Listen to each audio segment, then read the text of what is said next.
ఈ వాక్యాన్ని వీక్షిస్తున్న సహోదరి సహోదరులందరికీ క్రీస్తు పేరట వందనములు.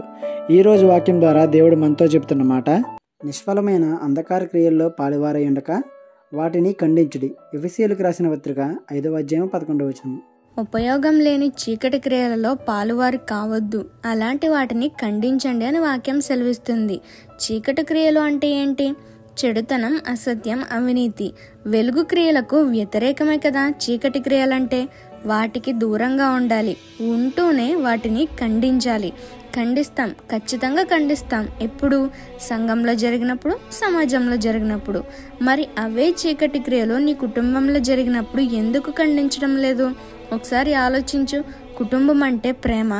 దేవుని మాట కన్నా ఎక్కువ విలువ నీ కుటుంబానికే నువ్వు ఇస్తున్నావంటే అది నీకు ఒక విగ్రహమే అని గ్రహించు.